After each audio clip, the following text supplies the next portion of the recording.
Olá, bem-vindos ao canal Software Mental, um canal onde nós vamos conversar sobre os movimentos do pensamento adaptados, expandidos, correlacionados à nova economia, ao novo mundo que se apresenta para a gente em função dos impactos da tecnologia. Eu estou aqui hoje com o Amaury Pontieri.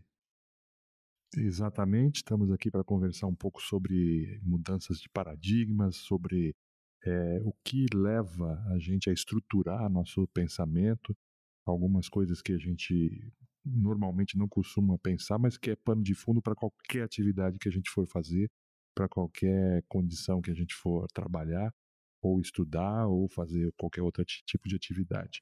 E a nossa provocação aqui vai ser no sentido de ir realmente a fundo nas estruturas do pensamento e procurar estabelecer relações. É um aspecto interessante para a gente pensar nessa mudança de paradigma, né? A primeira questão que me surge é por que há necessidade de mudança de paradigma? Por que há necessidade de mudança do modelo mental? E isso acontece por vários fatores que a gente já vive, em parte, que são os impactos das tecnologias aceleradas na vida humana, mais do que isso no trabalho, e a gente sabe que as empresas hoje são as instituições mais hegemônicas da sociedade, ou seja, são aquelas que ditam o comportamento, as escolhas, o modo de vida da nossa sociedade, de modo geral. E estamos numa fase de transição, e numa fase de transição acelerada. Falar em mudança é besteira porque a gente sempre viveu mudança. O mundo vive em mudança desde a era dos dinossauros, antes disso. A questão não é essa. A questão é como essas mudanças estão ocorrendo, com que velocidade, como impactam a vida humana no nosso planeta. E como é que podemos, então, viver melhor a partir do uso dessas tecnologias. Agora, muita gente chegou até essa gravação, esse podcast, pela ideia ou pela instigação, né, do termo, né, software mental, que vem a ser isso. A gente pode fazer realmente a analogia que o próprio título já induz, que seria a analogia com o software que a gente está acostumado aí nos equipamentos, né, no hardware de computação aí da informática. E a gente não é de se estranhar quando, por exemplo, um equipamento ele vai ficando obsoleto, um equipamento da informática, um computador, um PC ou um smartphone, a gente começa a perceber que ele, para rodar novos programas, para enfrentar novas tarefas, às vezes o software dele, né, precisa passar aí por uma atualização, precisa trocar um firmware, ou precisa, ou às vezes trocar todo o sistema operacional, né, porque a complexidade das novas tarefas que vão ser utilizadas ali com aquele equipamento não permite que ele fique com o software desatualizado. Agora, se isso é verdade, né, para um equipamento simples, aí, como um computador ou um mobile, aí, né, um smartphone, que dirá o nosso cérebro e a realidade que a gente está imerso? Será que a gente também não precisa de uma atualização de vez em quando? Precisa trocar algumas premissas com que a gente trabalha? Trocar um sistema operacional, até fazer uma troca mais, que aí seria a mudança de paradigma pessoal e empresarial e civilizatório.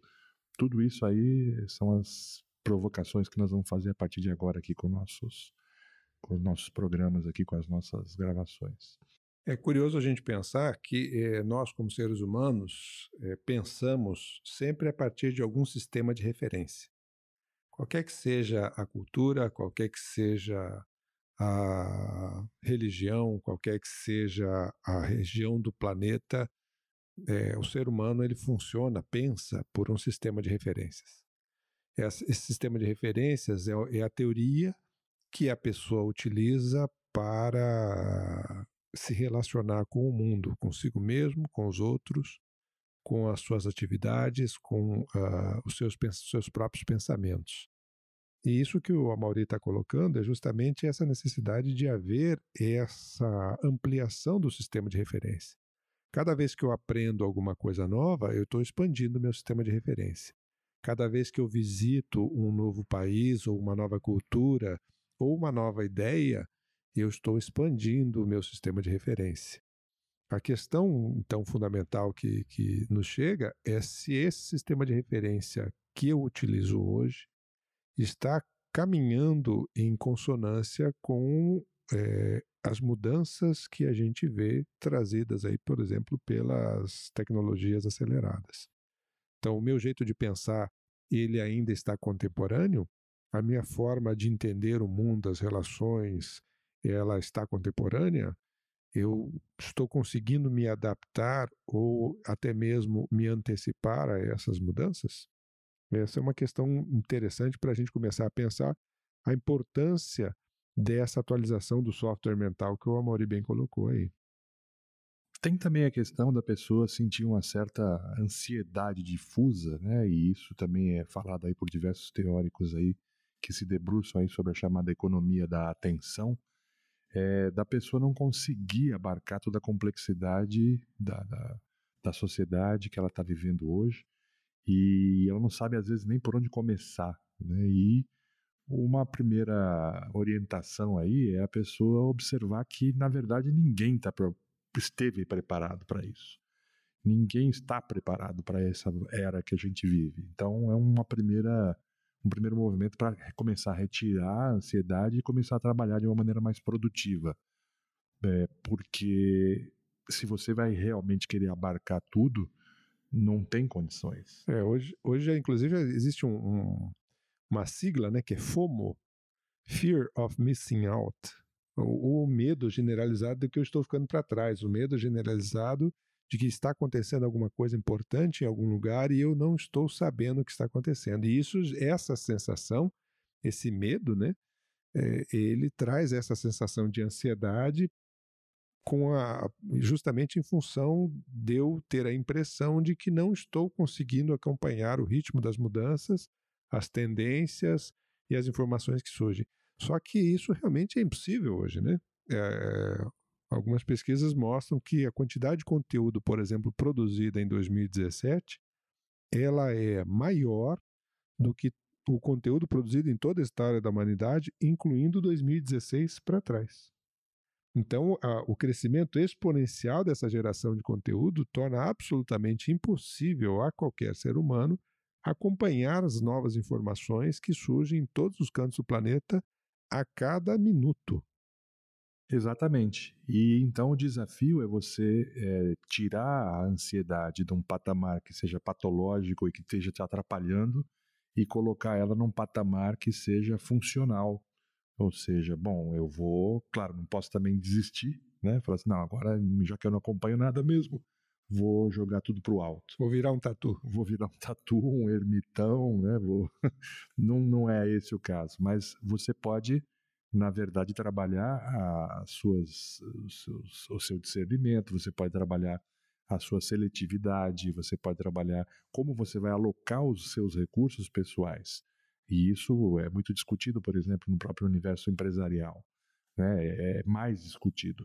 Só que isso agora está chegando ao nível das pessoas também. Né? Precisa haver estratégia de desenvolvimento pessoal, estratégia de como você vai lidar com seus recursos, que são limitados, né? Como que você vai lidar com o seu tempo, como que você vai lidar com a sua atenção, como você vai lidar com o seu dinheiro, como você vai lidar com o seu lazer. Tudo isso você vai ser convidado a trabalhar em patamares bem mais equilibrados, e se a pessoa não está investindo nessa condição, ela daqui a pouco vai aprofundar a condição de ansiedade dela, né?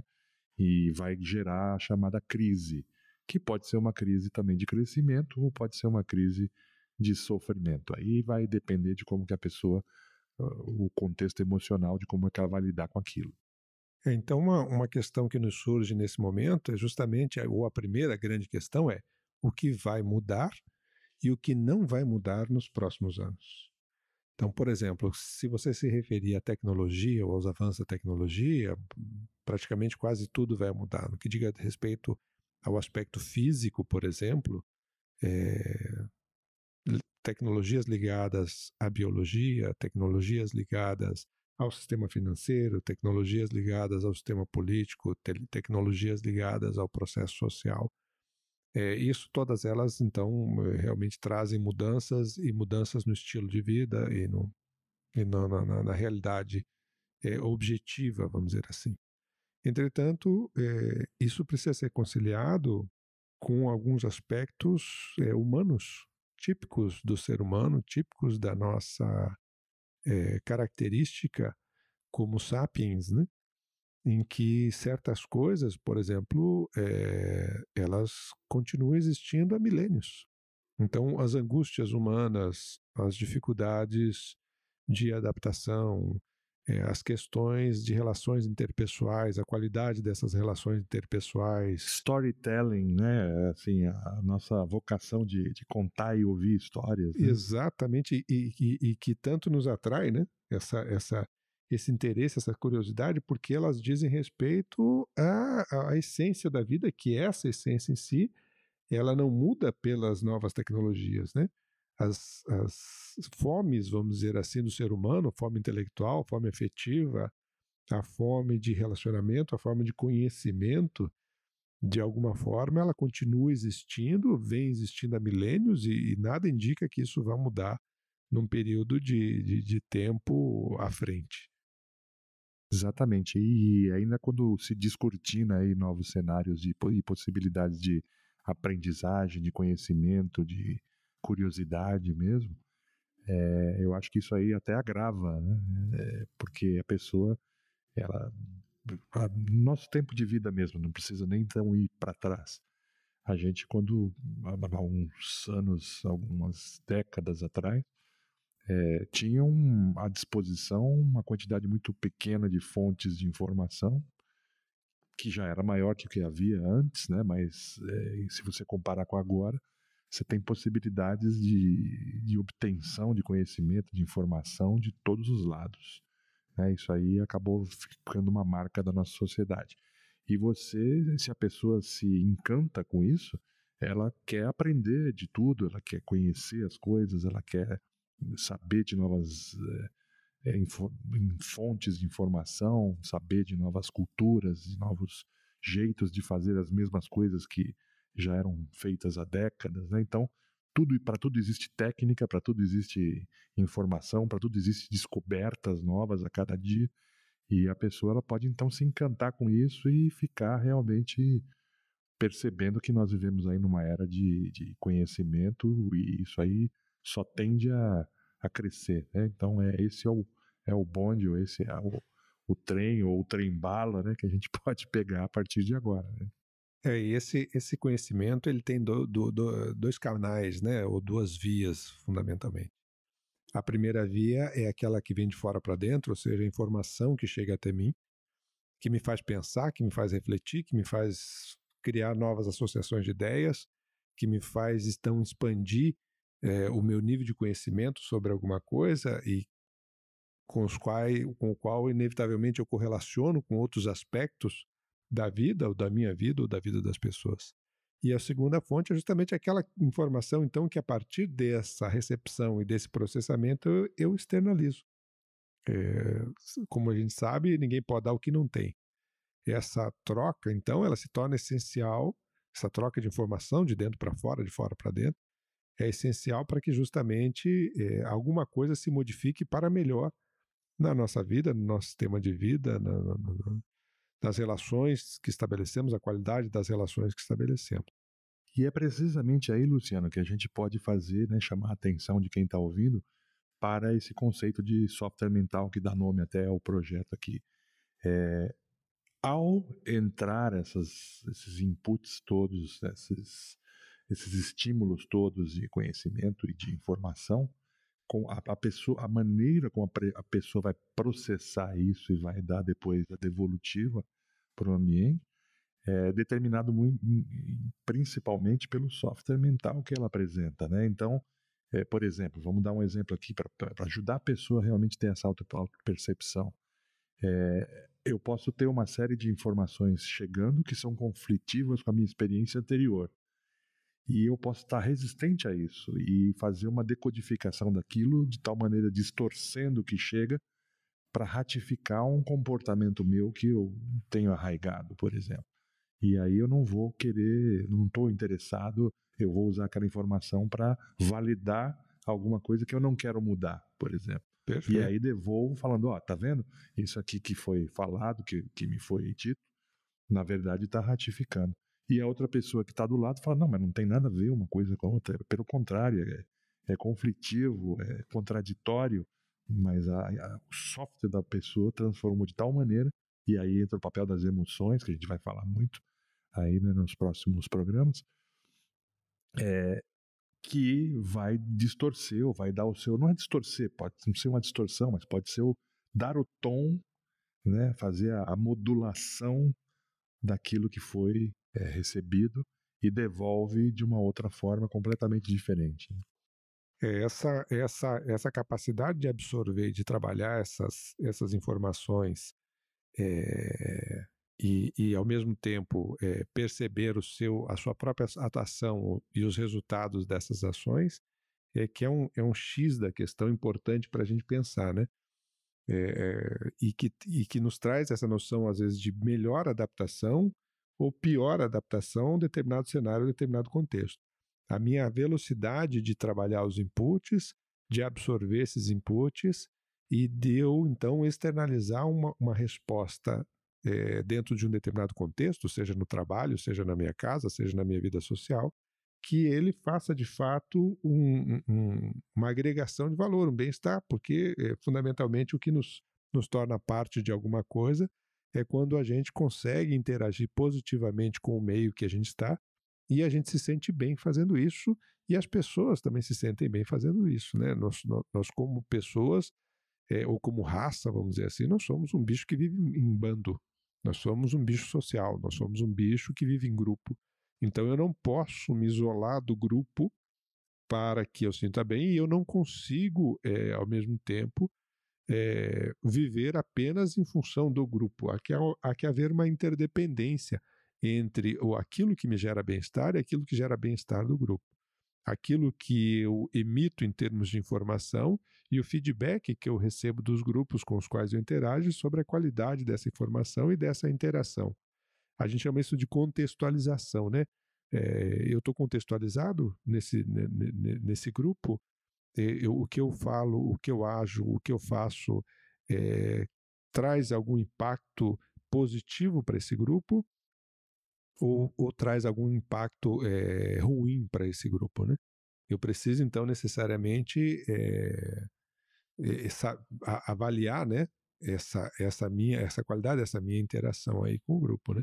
Um dos aspectos fundamentais, por exemplo, do próprio indivíduo, que a gente chama de autoconceito, o autoconceito, ele é uma resultante, o conceito que eu tenho de mim mesmo, ele é uma resultante entre aquilo que eu penso a meu respeito e os feedbacks que eu recebo por parte dos grupos com os quais eu interajo. Esse autoconceito, essa primeira noção que eu tenho de mim mesmo, ela é essencial, por exemplo, para que o indivíduo possa desenvolver aquilo que a gente chama de autoestima, né? Autoestima é uma reação emocional ao conceito que eu faço de mim mesmo. O conceito que eu faço de mim mesmo é positivo, a minha autoestima tende a ser positiva. O conceito que eu tenho de mim mesmo não é positivo, a minha autoestima ela tende a não ser positiva. Ela tende a ter defasagens na qualidade da minha atuação. Então, esse autoconceito é a base dessa reação emocional, da autoestima, que, por sua vez, interfere diretamente com o nível de autoconfiança que eu tenho nos grupos. E essa autoconfiança está relacionada ao meu bem-estar. Então, essa mudança de software mental, essa atualização desse software mental, ele é fundamental para que eu interagir de uma forma positiva e equilibrada dentro dos grupos e, com isso, eu possa produzir resultados que, de fato, valham a pena, né? Uma síntese que a gente poderia fazer, então, de um pouco do que nós estivemos falando aqui desde o início, é que esse mindset, ou esse software mental que nós nos referimos aqui até como proposta desse trabalho todo, é o filtro interno que nós utilizamos para atuar no mundo que a gente vive, na sociedade que a gente vive, no tempo que a gente vive, né? Então, e isso é resultado de um desenvolvimento que é histórico, cultural, e agora nós, no processo da globalização, vivemos aí até uma cultura globalizada também. Tudo isso vai dar uma resultante em cada indivíduo e vai ter então uma condição na sua forma de pensar, no Zeitgeist, que é o espírito do tempo, e nós vamos aqui discutir isso, né? Você, nessa última parte aqui que a gente fez a provocação aí da questão das emoções, e você teve já falando do autoconceito e da autoestima, já entra num primeiro mindset que a gente gostaria de conversar aqui, que seria o mindset, ou os mindsets, né? Porque a gente vai falar de um e vai utilizar o contraste para entender o outro, os mindsets aí da escassez e da abundância. Esse então, que você já começou a desenvolver aí, já seria mais característico dessa discussão.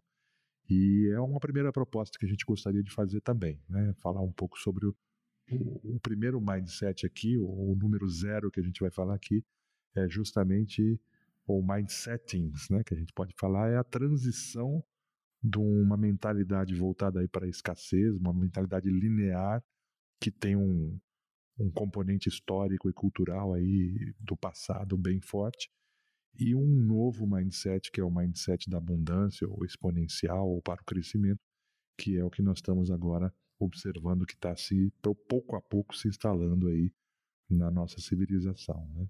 Aqui eu queria trazer uma ideia de um filósofo coreano chamado Byung-Chul Han, e ele faz um contraponto bastante interessante. Ele tem um livro chamado A Era do Cansaço, e ele faz um contraponto muito interessante entre o que era esse mundo linear, que é o mundo típico do século XX, vamos dizer assim, para esse mundo exponencial do século XXI. Então, no mundo linear, se a gente vai começar então a pegar o comecinho do século passado, 1900 e bolinhas, a gente vai ver lá, por exemplo, a aplicação dos princípios da administração científica nas empresas, onde cada indivíduo ele precisava ser especializado numa pequena parte de um processo, ou seja, numa tarefa muito específica. O Taylorismo, Fordismo, as sátiras do Chaplin sobre essas questões, inclusive, né, do mundo robotizado, onde toda a estrutura social se rendia a esse modelo da especialização como efetivamente o grande ganho de produtividade e de desenvolvimento das pessoas, das empresas, do mundo de modo geral. Então, eu me especializava numa pequena parte. Nas escolas, então, o modelo seguia aquele processo, por exemplo, de repetir o conceito. Se eu repetia o conceito de uma determinada especialidade muito bem, eu era bem bem avaliado, recompensado, enfim, remunerado e por aí vai. Então era um mundo onde o tempo ele ocorria de uma forma, é curioso a gente falar isso, mas é de uma forma diferente do que ocorre agora. Porque o tempo que ele é subjetivo, ele tinha uma escala mais ampla entre os fatos e entre as mudanças que eram trazidas a partir disso. E na hora que a gente fala do mundo exponencial, esse tempo que continua sendo subjetivo, porque é sempre, e você é o craque nessa temática, sempre que você fala do tempo subjetivo, você está falando de uma relação minha com alguma coisa. Então, o Byung-Chul Han ele traz uma primeira análise do século passado como o século da disciplina, onde repetir um conceito me tornava bem avaliado. E a partir do momento que essas necessidades de mudança elas se aceleram, não dá mais para esperar que esse tempo se torne longo até que eu tenha toda a possibilidade de fazer uma atividade e repassar o próximo elo da cadeia produtiva para que eu consiga algum resultado. Há um encurtamento disso. Na hora que há um encurtamento disso, o indivíduo precisa começar a agir mais rápido. e ao agir mais rápido ele precisa começar a pensar por si mesmo. Então, de um lado a tecnologia provê meios para você agir, de outro lado o tempo encurta para que você dê uma resposta qualitativa, e isso nos remete ao conceito de produtividade pautada no indivíduo. Antes a gente tinha a produtividade pautada na organização. Agora é a soma da produtividade dos indivíduos, criando elos de sinergia, criando conexões entre eles e agindo com mais agilidade, é que começa a produzir um resultado melhor. E isso tira desse modelo do século passado, que era assim: eu espero que alguém me diga o que eu preciso fazer, porque o processo está desenhado, para um século XXI, onde assim, não, me diga você o que você vai fazer a partir de uma determinada necessidade. E aí cria-se no século XXI, então, a chamada era do desempenho. Na era da disciplina, alguém me dizia e eu fazia o que era dito. Na era do desempenho, eu preciso pensar e encontrar uma solução por mim mesmo. E isso começa a colocar as pessoas em conflito, e um primeiro conflito que surge aí, por exemplo, é a inteligência artificial, quando se diz então que o trabalho que ele é meramente racional, ele é facilmente substituível pela inteligência artificial. E por quê? Porque ele é repetitivo. Então, só repetir, a máquina faz. Ela não precisa de um ser humano para fazer. Do ponto de vista do desempenho, nesse novo cenário que se apresenta agora, nesse século XXI, cabe ao indivíduo fazer alguma diferença real. E aí a gente começa a ter uma necessidade de mudança realmente de mindset, uma necessidade real de mudança desse software mental, né? A relação com o tempo, ela muda a forma das pessoas responderem aos estímulos e aos cenários nos quais elas se veem imersas. É por aí. E esse componente também de exponencialidade, né, que vai acabar afetando tudo, inclusive a nossa percepção de tempo, vai ter também as suas consequências no processo das estruturas econômicas, sociais,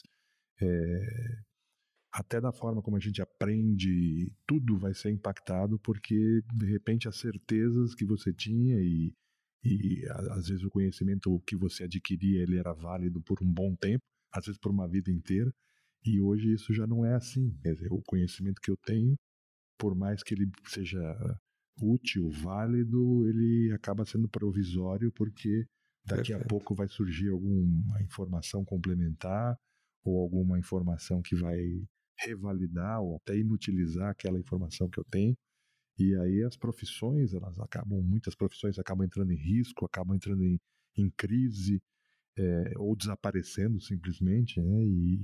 E as certezas que a gente tinha, então elas acabam simplesmente evaporando, né? Então isso também gera uma ansiedade e isso vai ter que ser trabalhado também, né? O curioso é que, por exemplo, se a gente começa a analisar algumas doenças típicas do século passado e desse aqui, a gente vê uma mudança nesse mindset bem interessante, né?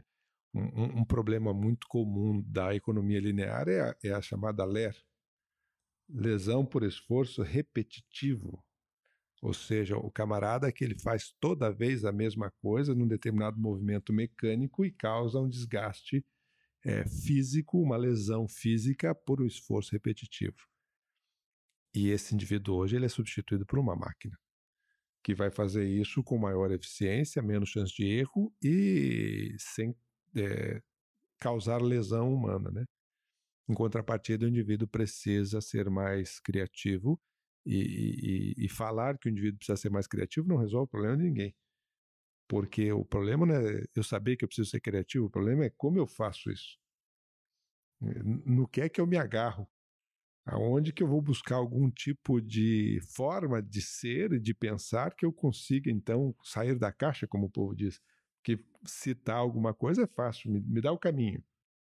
Me diz como eu faço. Qual é o próximo passo para eu fazer isso? No que é que eu tenho que mexer?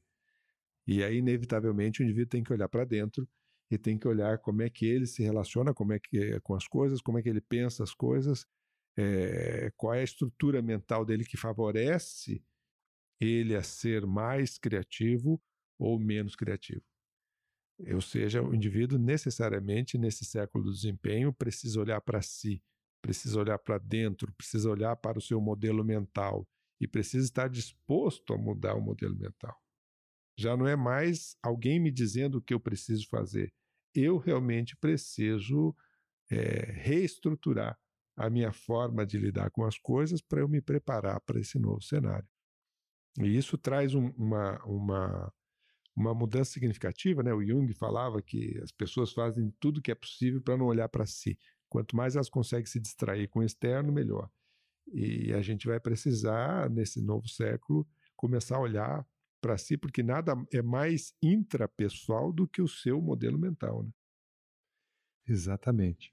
Eu estava falando aqui da questão das profissões aí, né? Algumas em crise, outras em risco, outras desaparecendo. E eu me lembro, fazendo um comparativo aí com o momento que a gente vive, onde nós estamos aí numa transição do modelo automotivo, onde tem as pessoas dirigindo os automóveis. Sim. E, por exemplo, alguns de nós vai lembrar disso, né? Talvez os mais experientes. Mas eu, quando era criança, e eu ia no prédio onde meu pai trabalhava, lá no centro de São Paulo, o elevador que existia lá tinha um velhinho que era o ascensorista. Né? Então, alguns vão lembrar dessa figura. Né? Hoje eu já não consigo imaginar que haja assessorista em algum lugar, mas não dá para afirmar com 100% de certeza. Porém, eu lembro que ele até eu conhecia, tinha uma relação, né? Eu chegava lá, ele já sabia que andar que eu ia e conversava comigo e como é que tinha sido na escola e tal, já conhecia. E agora hoje a gente consegue conceber alguém dirigindo um elevador, né? Já é uma coisa que ficou no passado ou na lembrança, na memória. E nem por isso as pessoas vão ter medo de entrar no elevador, né? Quer dizer, hoje já não, isso não faz mais sentido. Agora, por enquanto, as pessoas ainda têm medo e ainda existe uma necessidade de troca de software mental para poder entrar num carro que é conduzido, né? Uhum. E então nós estamos vivendo a extinção dos motoristas, como já aconteceu a extinção dos ascensoristas de elevador. O que será que isso vai trazer, né, em termos de... E por outro lado, você precisa de uma confiança na tecnologia também, né? Então, nós estamos desenvolvendo aí uma relação cada vez mais de confiança, de dependência, as coisas elas vão começar a acontecer com um suporte muito maior de tecnologia para todo lado que a gente vai olhar, né? E isso também vai exigir uma troca de software mental. O que isso vai implicar, em que isso vai implicar, a gente não sabe ainda direito, tá? Nós estamos em plena revolução, em pleno movimento, mas que vai ter algumas mudanças significativas, drásticas, isso já dá para prever. Uma delas que me parece bastante clara dentro desse cenário é justamente esse olhar para dentro de si e olhar para a sua relação, né? Eu costumo dizer que a tecnologia ela aproxima as pessoas e aproxima o contato e a percepção de si mesmo e do outro, né? Se a gente pegar, por exemplo, a luz elétrica, de modo geral, antes da sua invenção, ao anoitecer, as pessoas começavam a se recolher para suas casas e dormir. Não tinha muito o que fazer em função justamente da extinção da luz, da ausência de luz. Com a luz elétrica, por exemplo, a gente tem uma extensão da vida das pessoas em termos de hora produtiva, de hora útil, de interação. Você já não tem mais esse gap de convivência tão amplo. Reduziu-se o tempo, então, de recolhimento. Ou proporcionou, numa outra linha, justamente essa capacidade das pessoas conviverem por um período de tempo muito mais amplo e muito mais longo. Se a gente pensar, então, por exemplo, hoje em dia ninguém fica ansioso para chegar em casa e ligar a luz. Isso está de tal forma introjetado na nossa forma de ser e de agir como sociedade que já ninguém mais liga e ninguém percebe isso. A gente vai perceber muitos efeitos disso quando acaba a luz. por alguma razão, por um raio, um transformador, E qualquer isso coisa você que seja. tocou um ponto importante que faz link aí com o que eu estava falando aqui da nossa dependência, né? Que está se acentuando, não tem como negar isso. Porque quando tem esses momentos de falta ou de ausência, a gente às vezes fica meio perdido, né? Dá uma ansiedade muito grande. Eu lembro há pouco tempo atrás que eu tive um problema e fiquei sem acesso à internet em casa, né? Que era um momento de feriado, né? Então não tinha como o serviço vir lá, não tinha plantão e tudo mais, e aquilo ali me deixou ansioso. Era como se eu estivesse perdendo alguma coisa, né? Alguma informação e tal. E por outro lado, eu refleti sobre aquilo ali também. Falei, não, peraí, não vai ser o fim dos dias, né? Não dá para eu ir fazer alguma outra atividade analógica aqui, consertar alguma coisa e tudo mais. Então, eu fiquei refletindo sobre aquilo e foi bastante interessante aquele momento, né? E depois, obviamente, lógico, a situação foi logo consertada, mas aquele primeiro momento você vem num ritmo, você vem Gera um vácuo, né? gera um vácuo e aí que você percebe realmente, fala, poxa, eu tô completamente imerso no negócio. Né? É isso aí. Então, hoje, por exemplo, se a gente vai dentro de um outro escopo, você tem alguma coisa, algum fato que acontece do outro lado do mundo e você praticamente instantaneamente tem acesso àquela informação. E isso aproxima, né? Então, antes eu era acostumado a pensar no meu bairro, né? na minha casa e nos vizinhos mais próximos. Com o avanço da tecnologia, seja do rádio, seja da televisão, você começa a ter acesso a mais informações que às vezes ainda assim demoravam para chegar até você. E hoje você tem isso tudo instantaneamente. Então eu consigo dar pitaco do que eu acho na situação da Síria, eu consigo dar pitaco no que eu acho sobre o Donald Trump, eu consigo dar pitaco sobre a Coreia do Norte, eu consigo dar pitaco sobre o que eu acho lá na Rússia. O buraco na rua de cima. O buraco na rua de cima, tudo. O quintal ficou muito pequeno. Né? E ao mesmo tempo, por um lado, é um paradoxo, porque as pessoas então passam a viver isso no seu dia a dia e muitas vezes ainda vão para os seus empregos, para as suas atividades profissionais, e aí lá elas querem voltar para o século passado e fazer um trabalho que é repetitivo e totalmente atemporal, entre aspas, nessa relação de dinamicidade do mundo que a gente vive hoje.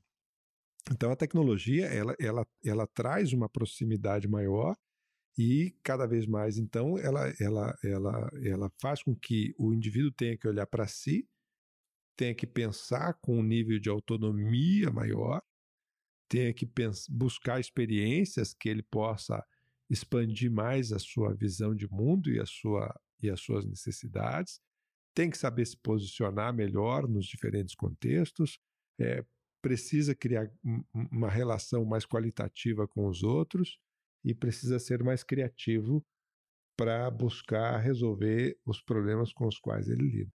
Então a gente vê uma série de efeitos dessas tecnologias que se aceleram e que fazem com que, na verdade, o lado humano se ressalte.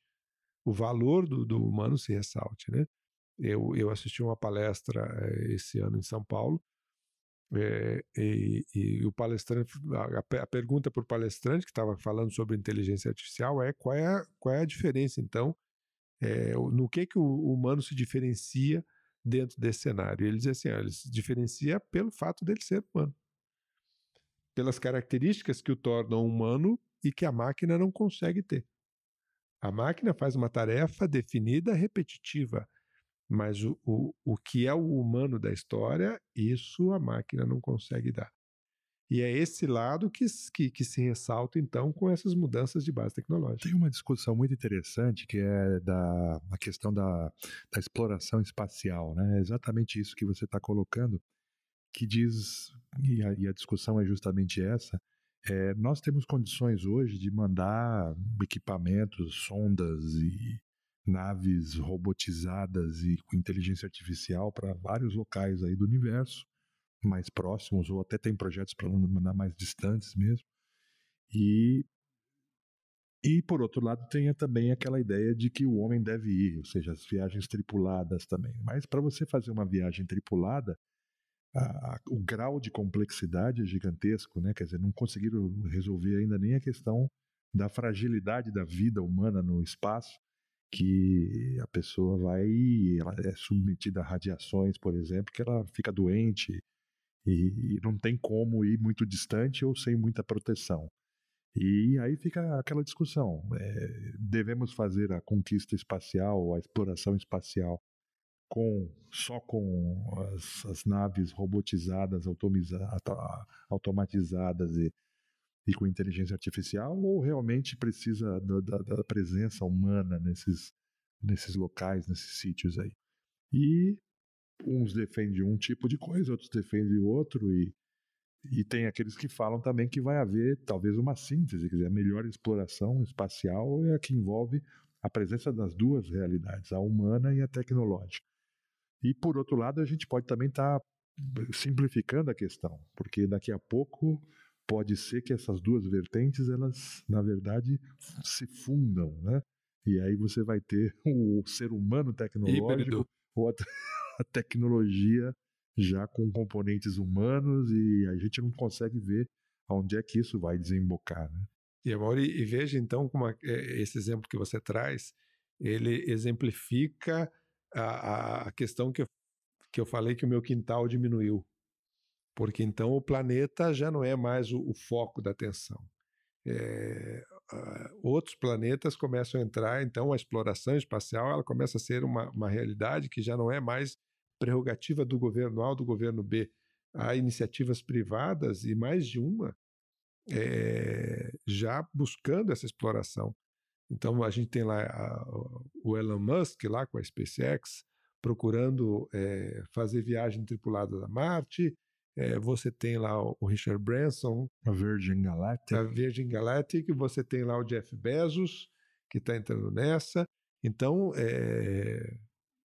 já tem gente da iniciativa privada dizendo assim, não, realmente esse quintal aqui está pequeno, e o que tem a mais fora desse planeta aqui que pode tornar a coisa mais interessante e desafiadora para os recursos tecnológicos. Então, você veja que ao mesmo tempo que ainda é um desafio de tecnologia para conseguir fazer isso com naturalidade, por outro lado, nós estamos no limiar das fronteiras do planeta. É isso. E é esse tipo de provocação que a gente vai procurar abordar um pouco aqui, né, nos nossos programas. E eu acho que hoje a gente trabalhou um pouco mais a questão da contextualização do que nós vamos discutir aqui, do escopo do que nós vamos discutir. Mas a cada programa eu acho que nós vamos aqui estar trazendo provocações, reflexões, ideias a respeito justamente de como é que nós vamos filtrar toda essa complexidade, como é que nós vamos utilizar isso para o crescimento nosso e dos outros, o bem-estar nosso e dos outros, como você colocou aí bem, e também quais são as possibilidades, né? Porque nós estamos falando aqui em termos de possibilidades. Se a gente não se prepara adequadamente, não expande a nossa mente, a nossa estrutura de pensamento para as realidades mais amplas que se apresentam, aí a gente provavelmente não vai aproveitar tudo que essa nova era está nos trazendo aí de potencialidades ou benefícios, né, potenciais. Então, você que nos ouve, já fica aí o nosso primeiro convite. Venha bater um papo com a gente aqui, venha curtir com a gente aqui essas nossas conversas sobre esse software mental, sobre essa mudança de software mental, e que a gente possa, de fato, buscar entender formas diferentes da gente olhar o mundo e, ao mesmo tempo, interagir com esse mundo, considerando a sua contemporaneidade, considerando essas mudanças, impactos dessas mudanças, que, se bem trabalhadas, podem ser muito positivas para a nossa vida, para o nosso desenvolvimento, para o nosso bem-estar individual e coletivo. Fica aí então o nosso convite, Amaury. Isso mesmo, né? Vamos sair nos encontrando e a ideia sempre é procurar expandir um pouco a forma de pensar, a forma de ver as coisas, a forma de reagir e de agir. Nossa ideia aqui é fazer provocações, atuar como provocadores, e estamos pensando juntos, né? E comparando estruturas mentais, comparando softwares mentais, paradigmas, maneiras diferentes de ver as coisas, né? Trabalhar com a criatividade, ou um campo fértil para a criatividade, para novas ideias. Tudo isso aqui vai estar no nosso menu, nosso cardápio aí, né, nos próximos encontros. Um abraço a todos.